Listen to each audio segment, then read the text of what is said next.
-15 degrees in here at the moment, which is a little bit chilly, but in the winter try 8 with the wind just screaming through here.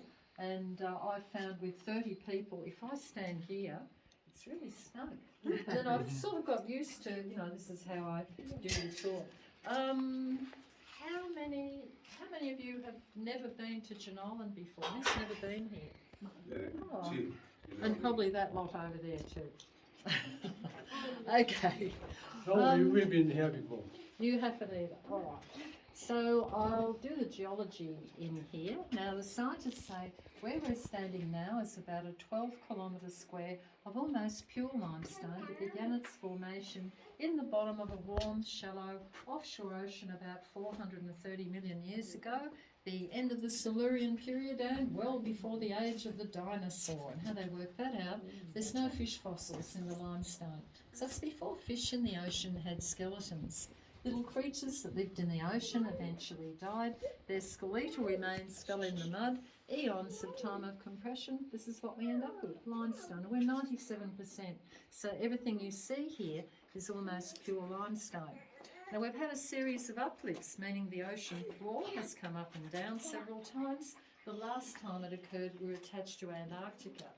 Totally different climate, exceptionally wet and cold, not a gum tree in sight. You had virtually a rainforest canopy, very similar to the cold weather canopies they have in New Zealand, lots of rotting vegetation on the ground. Now that's important in the formation of limestone caves. Carbon dioxide in the air mixing with rainwater mixes with all that rotting vegetation causes a chemical reaction. The water becomes mildly acidic, it's called carbonic acid.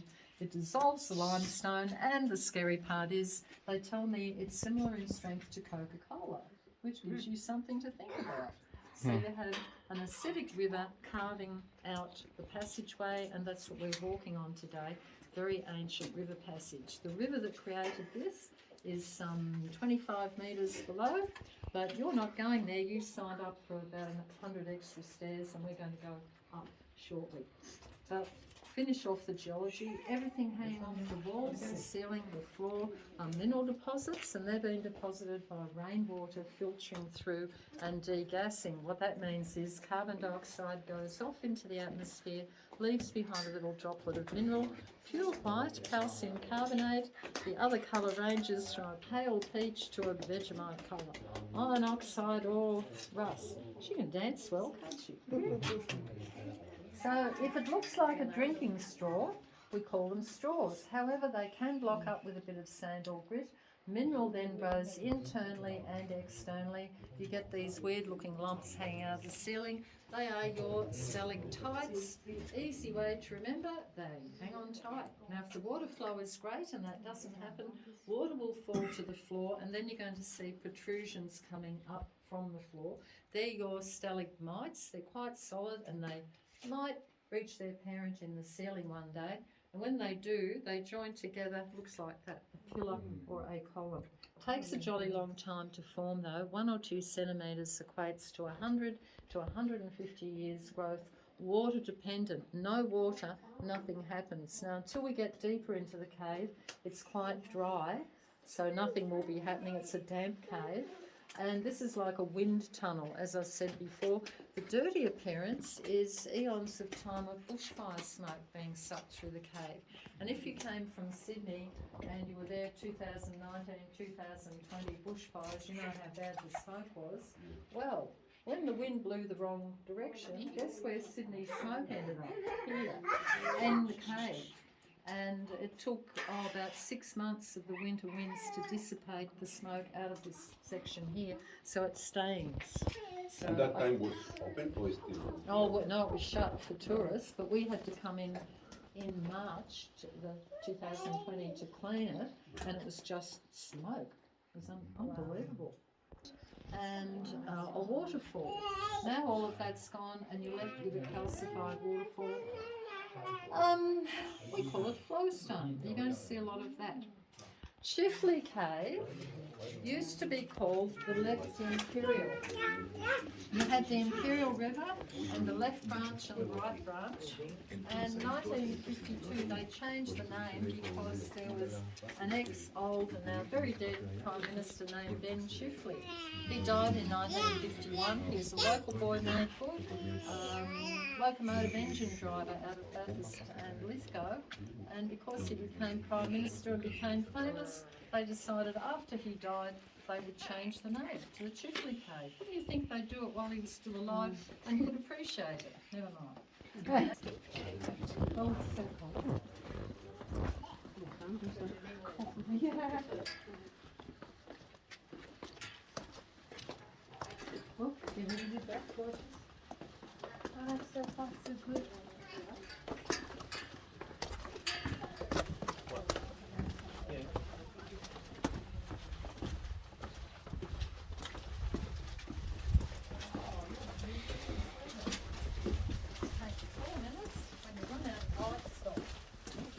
We'll all be behind you.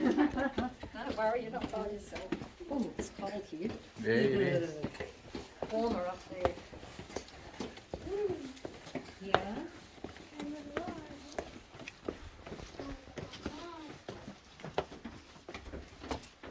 Oh, as slow as we go further.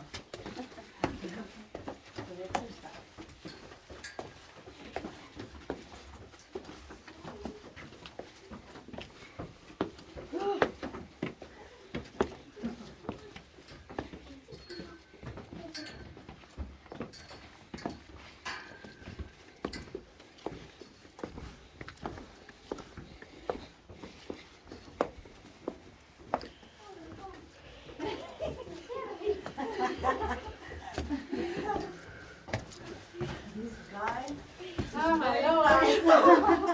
He's nice.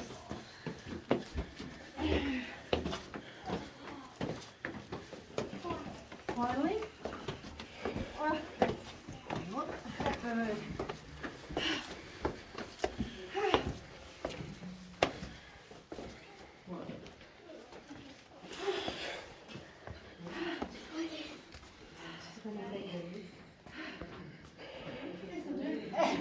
Everything in the leaves.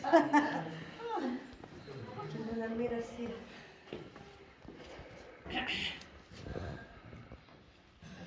Oh, it's your name. You took the leaf, yeah?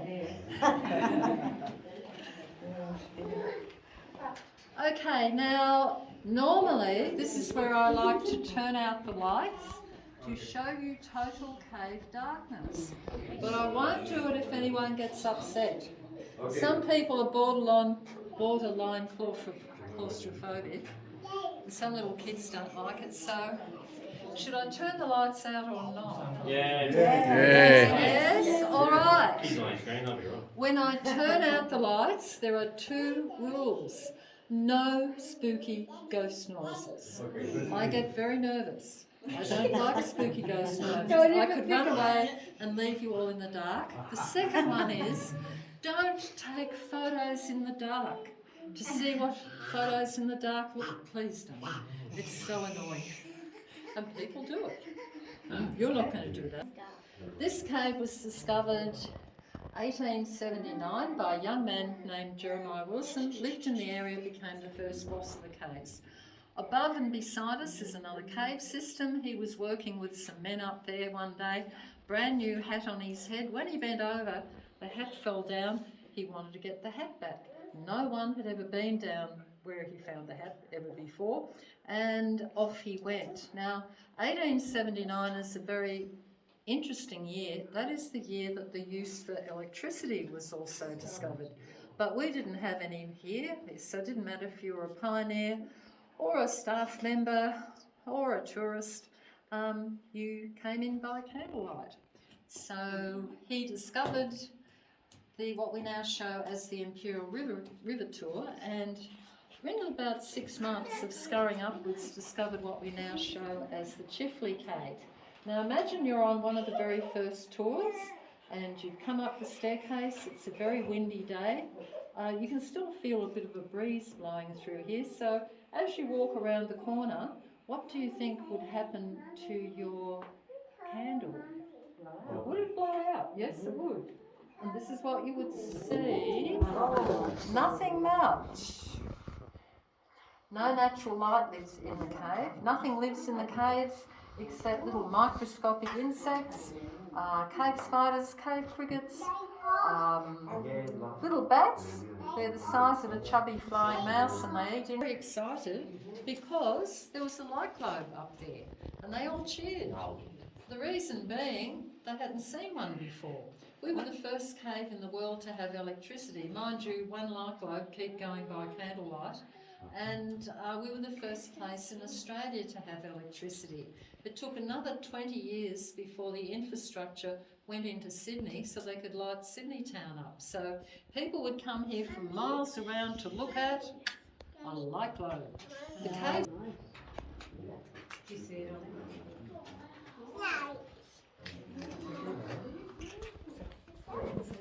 So that would look amazing if this was all blacked out. Wouldn't it? That'd look even more spectacular Yes. when it is completely black. Yes, but it wouldn't ever look like that. It would have been one light globe, probably coloured red. Yeah. But you know, it was, and it would burn through the heat. It would melt the paper real fast.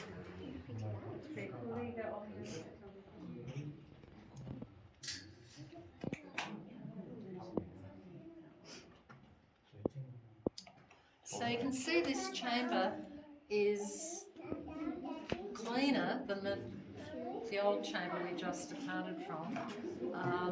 You're not getting as much bushfire smoke through here, and on this side of the wall it's very, very clean, even though it's very, very dry. So we're going to talk about, in the next chamber, the discovery. So, no, you'll do. You were very good, Julie. So see that? That gold light is a great big piece of crystal. It's called the frustration rock. It's the only crystal you're allowed to touch to feel what crystal feels like. So if you go there, I'll try to get all these other people to come because we're already running late. Oh, it's all right. Surprise, surprise. Thank you.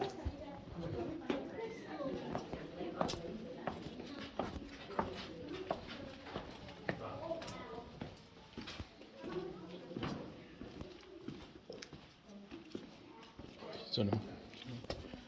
Oh, see the lights. Hace aquí rápido le tomo la foto a escena. Hay que ser. No se ve muy bien, pero le tomo la fotico.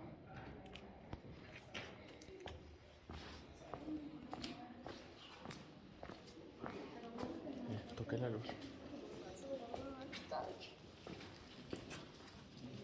Ponga sus dedos ahí, póngala ahí, abre la mano.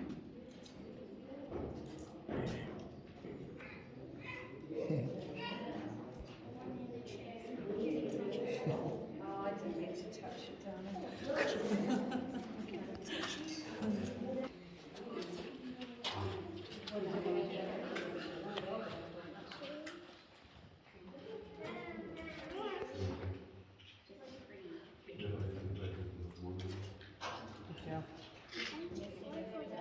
I say, okay, here we have some beautiful crystal. You're allowed to pat it. It's the only crystal you're allowed to pat, so you can see make a wish. Only comes true though from the 6. Yeah? 60. No, no, no. With the north, oh, okay. And the dirt is actually really dirt. Give it a few years, with everybody going pat, it will turn really black, and we will have to throw it away and get another one. I've actually got super glue under there because every now and then, even though it's an $8,000 fine if you're caught stealing the crystal, and also the way out initiative. So 8 people came on the tour and it was all by candlelight. So what happened is you abseiled down to the river internally and then you climbed up. So this is your candlestick holder. It was bigger and it had a polished brass dish, so you had quite a bit of light. It also had a spring-loaded mechanism, so as your candle burnt down, the spring rounded it back up. But they went one step further. They had like a stick that came out to there, and like a ball bearing on the end, about the size of a hard-boiled egg. And when you were down the bottom there, the guide would say, "Open your mouth." And you go, and they pop it in. So therefore, you didn't complain about the tour, but you had both hands free for climbing. Torches weren't invented till the First World War. And they wouldn't have been in practical clothing either, would they? No, the girls were in dresses. Oh, that's Yes, really ridiculous, never mind. So you would, that's how they did the tours. Then the guide would, when you got here, the guide would say, "See these metal rods? Go like that." There was a big rope around there, and the guide would say, "Off you go. Be careful when you get round the corner, because there's a big abyss which no one has explored yet. Don't fall in." Amazingly, no one's ever been killed in the caves. No pioneers, no tourists, no one's been lost for too long. Plenty of broken arms, legs, cracked skulls and all the rest of it, but officially they all got out alive. And I think the reason being they were the young and silly brigade. 18 to 26 was the average age group. Now this is before Federation, and that meant that the average person like us, no holidays, no weekends. You got Christmas Day, Good Friday, goodbye, that's it. But the young people that were rich, that didn't have to work, yay, they were here all the time. This was the naughty place. I mean, the hot place to come before you got married. Now, there was no hotel, so you rode your horse all the way here from Sydney, and you camped in the Grand Arch. You had a tent. But some of them were pretty cunning, actually.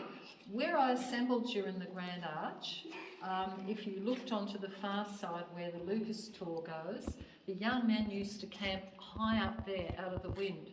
Where we walked through the metal door, the girls used to climb up there and they'd be out of the draft. Now where we walk down the road in the middle of the arch, we've diverted the stream under the road now. But in the old days, no road, just a lot of water. And Jeremiah had a little concertina wooden drawbridge that went from one side to the other. The young people during the day, they had caving all day, at night time party, barbecue, dancing, good fun, till 11 o'clock at night.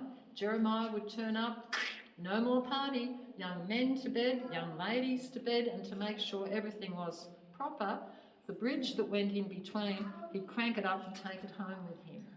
It's very boring now, because then they built the hotel. And I'm going to tell you all about that in the next chamber. Just remember that 30 people a night, summer or winter, slept in the Grand Arch for years, until the hotel was built. Who's the fearless leader? Not me. You are. Now, it'll take us 4 minutes, and when you run out of light, stop. You're terrific. Keep going. Don't fall in God, the and then still go. Follow the leader.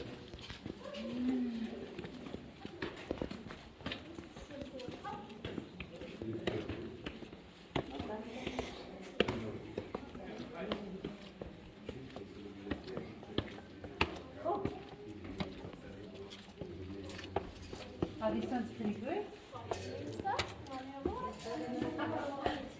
Maybe this is a job for you to do. Be a guide. Oh, look at that. Hey, Ollie, you reckon 2,000 pounds for the photo? Oh, sorry.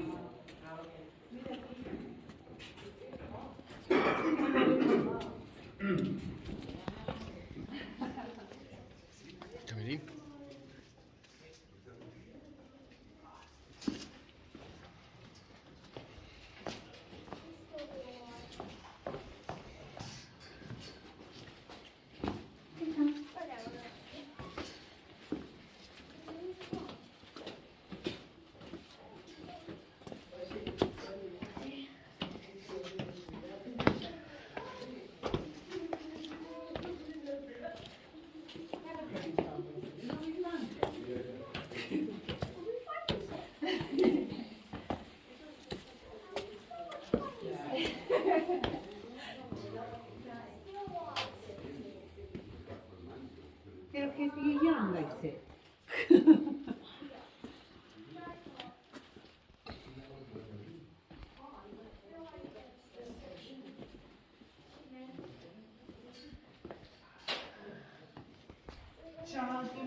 so many things we just didn't do before.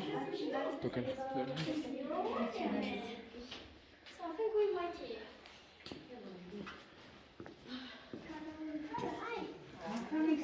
Keep going, guys. She said There's more like there's one down there.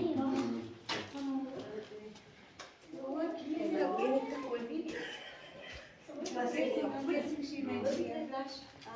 She didn't mention. Because it's really good for photos, people are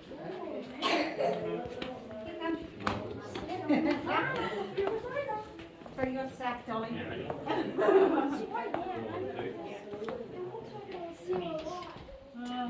Oh, there we go. Keep going. Oh my god, it would be absolutely freezing. This is the Tower of Elizabeth. Don't go any further. very good. So just go up there a little bit. I'll wait till everybody's in. And then I'll line everything up.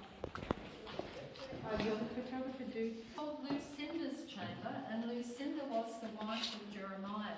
She ended up working very hard indeed because he ended up being an official caretaker, and he built a little guest house where the hotel stands today. So the 30 people a night who were sleeping in the Grand Arch all came into the little guest house, which was nice and warm, and they had dinner and all that sort of thing. Jeremiah could not help his wife because he was giving cave tours all day, and at night he was exploring even more. So she had to do all this hard work all by herself. And he thought she was a wonderful wife and should be rewarded appropriately, and she was. Every year for 12 years he gave her a brand new baby. After a few of these little rewards, she started to get the cranky face, as she would, and he thought, oops, better give her something else as well as, and he said, look, when we find a cave beautiful enough, I will name it after you. So, in 1881, when this chamber was discovered, he did the right thing and named it Lucinda's chamber after his hard-working, childbearing wife. How many children did they have? 12. Wow, what? Luck with that.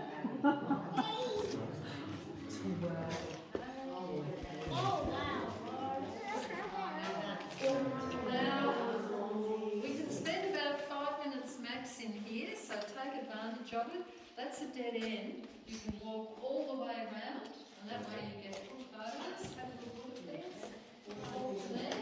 Remember not to touch the walls or the formations. Just don't even think about it. You're just.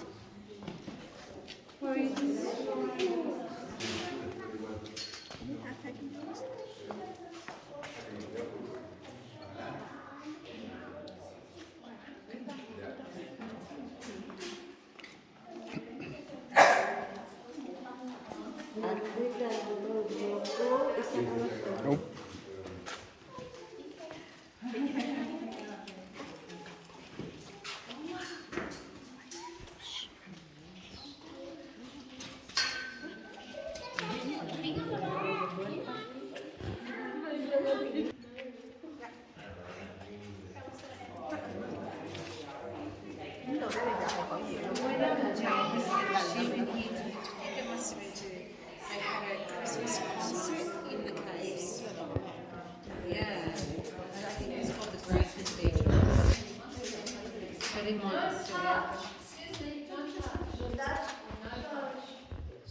Keep on if you want to ask a question.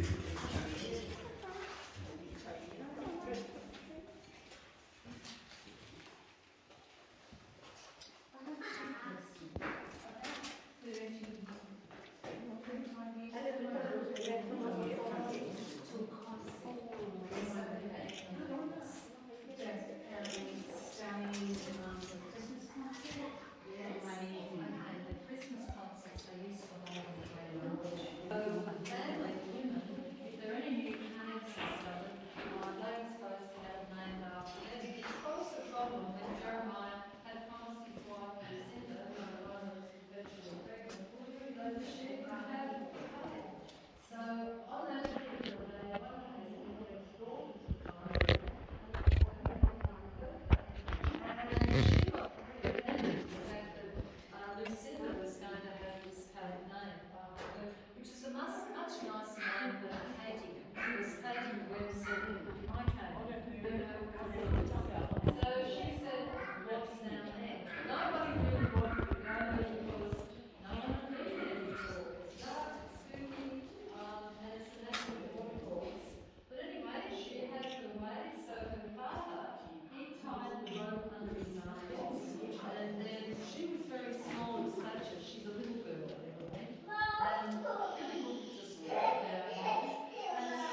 chamber which is called Katie's Bower in honour of a very brave, rather pushy 18-year-old.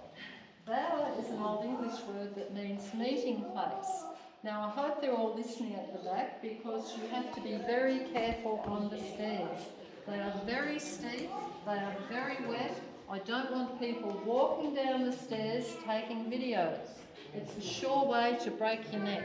Alright? Take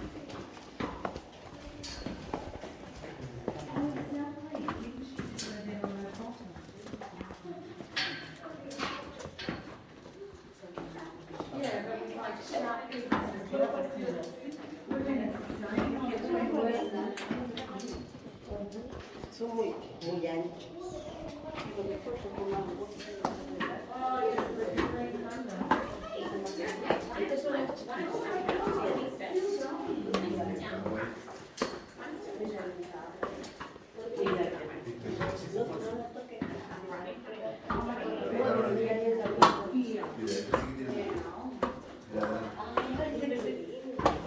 Oh, qué terrible.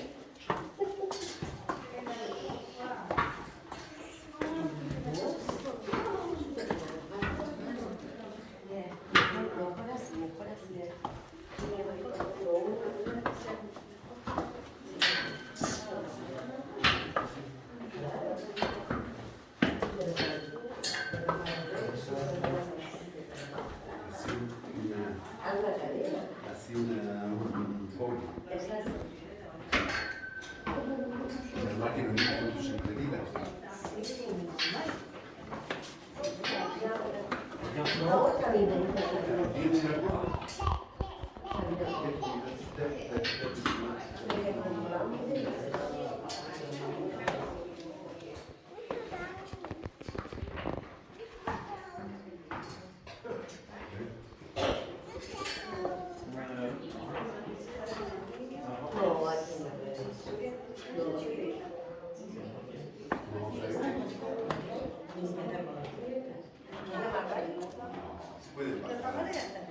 No, ella sí. Pero querían subirse al juego.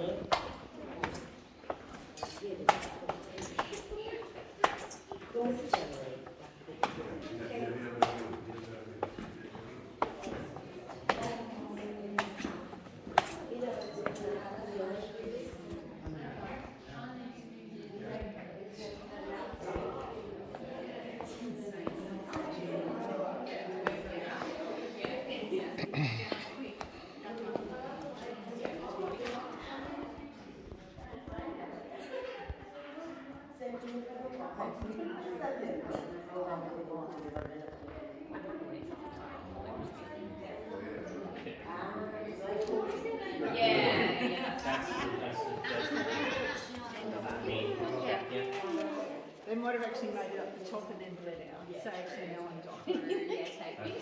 Going on technicality here.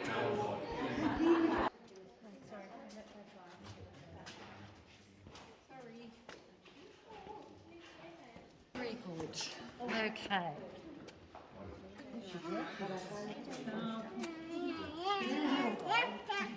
Have a look. You can see there's another cave just there. And it's called the Lion's Den, and sometimes it was, but we need coming. Last time I actually saw it was 1998. Now we had 4 days of torrential rain, really weird weather pattern, and after day 2.5, things started to happen. Now, you may or may not know, inside the limestone, you have a lot of cavities, and if you get a lot of rain, these cavities fill up with water. They're like mini dams. And when they have too much water, they overflow. That water's got to go somewhere. Very rarely happens. Day 2.5, we could hear the water coming. It was really spooky. By mid-afternoon, suddenly these walls here became waterfalls, and it wasn't just trickle, trickle. The water was just pouring down the walls. Within an hour, there was a river flowing here. Now, this isn't the underground river coming up. That's some 40 metres below us. This is a secondary river of rainwater coming in. And by late afternoon, the river had actually breached the platform and had gone up to about the handrail up there. So the whole thing was flooded. The noise was unbelievable. The only reason I knew about it, I came in the exit and was looking at it. And then there were boulders rolling around and water, the whole thing. And the noise was unbelievable. It was reverberating inside the lion's den. So it only happens very infrequently, but enough for it to get that nickname. Now, geologically speaking, I like to call the Chifley the young teenager because nature hasn't had a lot of time to help it to grow, like all young teenagers. And sometimes when you look at a young teenager, you think, you've got promise, you mightn't be bad looking when you grow up. And some of these young teenagers of a certain age sprout whiskers. So does the cave. Look at this. Every little crack is starting to fill up with crystal. You have little baby shawls that are the curtains. Over there, there's one over there with lovely iron oxide in it. You have fault lines. There's quite a bit happening actually. Come back in 10,000 years' time, it'll look terrific. Now I promise you, this is the last staircase going up. No, we're not turning around. No, we're not going that way. You must be the fearless I'm the leader. leader, apparently. Yes. Let's go. I'll meet you at the top. Yep.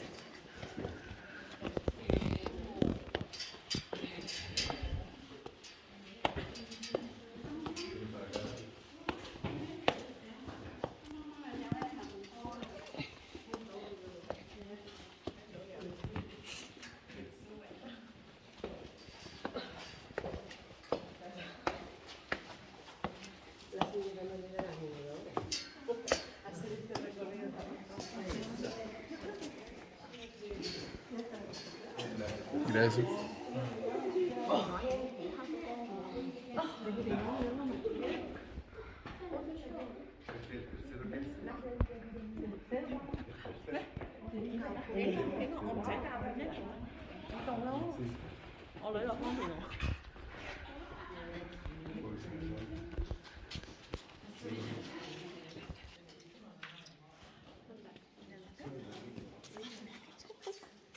So this is a very good viewing plan back down into Lower Canyon. And you can see the millions of years ago it was very wet, beautiful calcite crystal flowing down the walls. The people that are standing there, if you look directly up into the ceiling, there's beautiful crystal there. It was an embankment here that's been washed away millions of years ago.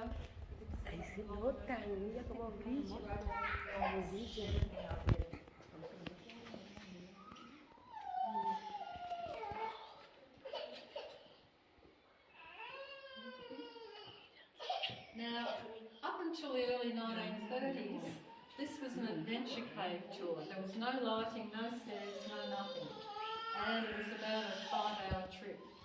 1930s, the government decided to put into the place, they put in handrails, electric light, that sort of thing, make it an hour trip. So then they said to the guides, okay, we only want an hour trip, we want you to dig a tunnel all the way out.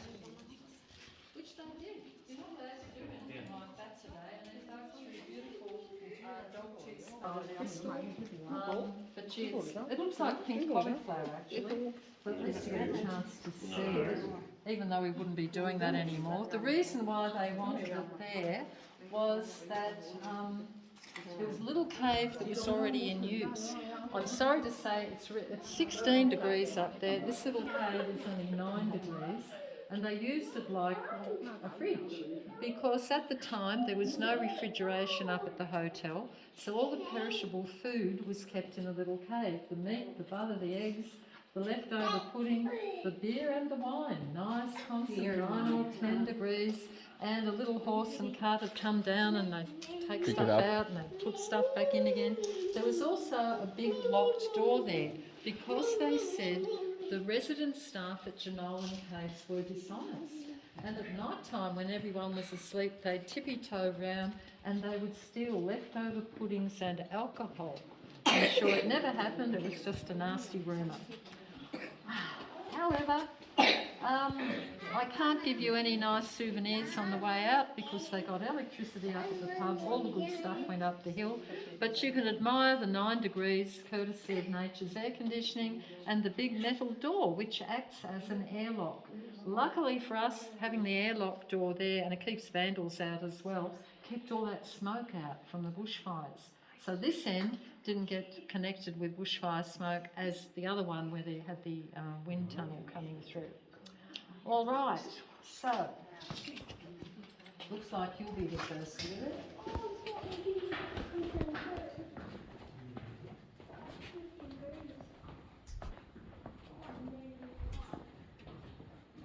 There's quite a natural urge to want to touch it, isn't it?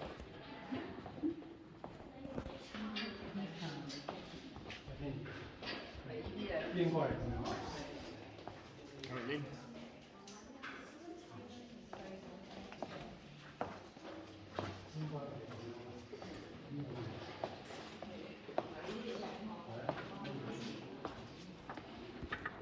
I feel sorry for the person who had to go upstairs.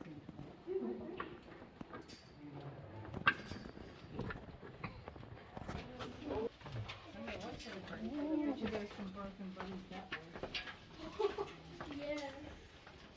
Se asuste Camilín.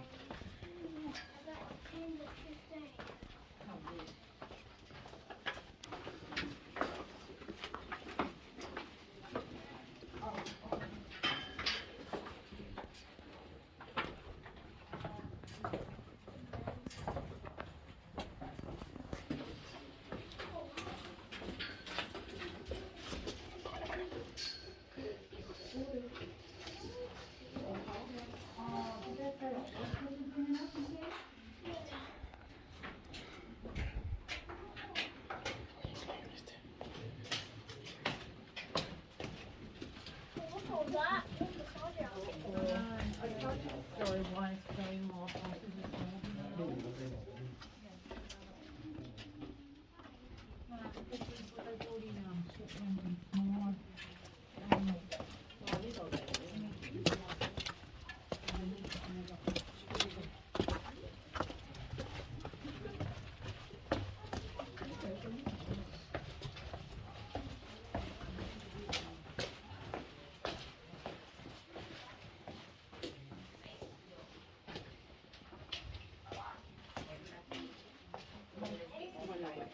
No.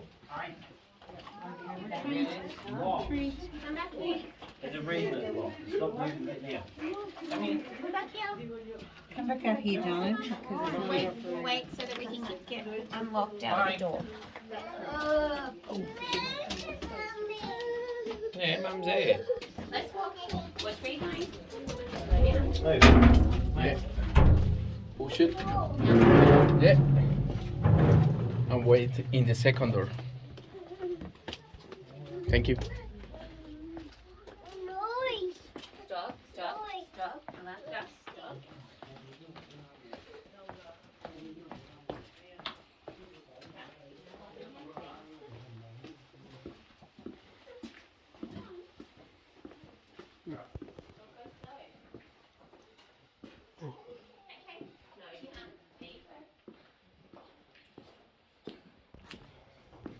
Camille.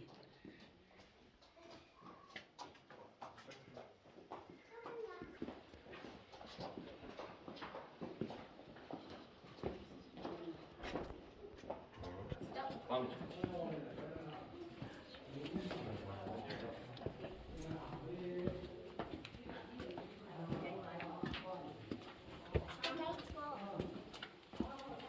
So we wait here. Then.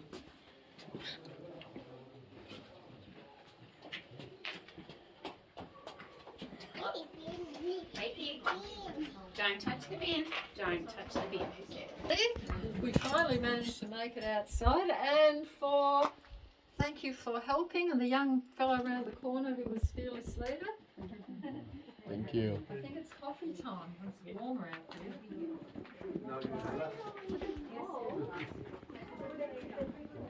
And we're back into the beginning.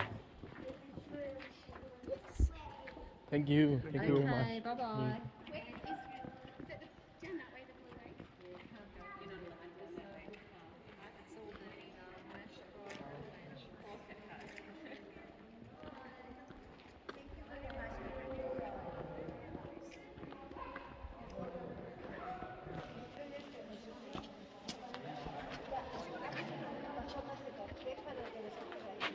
Sí. No, no te lo mando.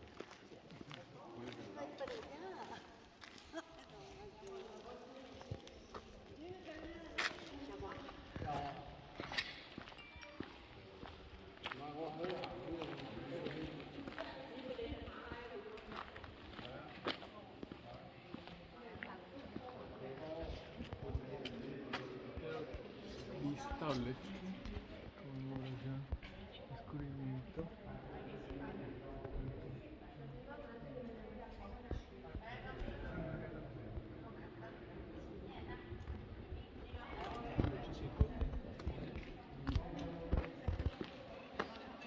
Eso de las letras ahí, la. Sí.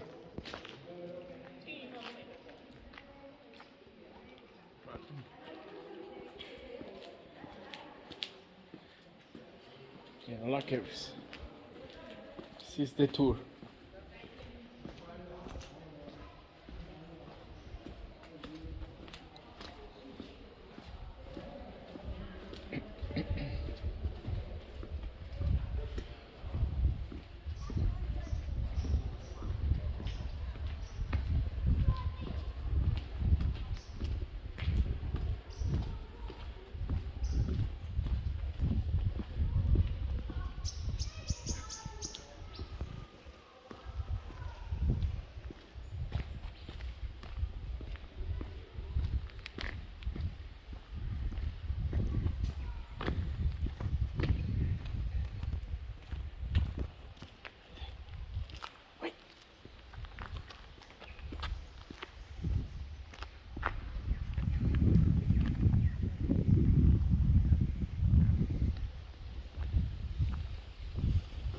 We are back. Ahí hay la foto ahí, yo acá atrás. Ahí. ¿No? Vos ahí, tómese la foto yo atrás.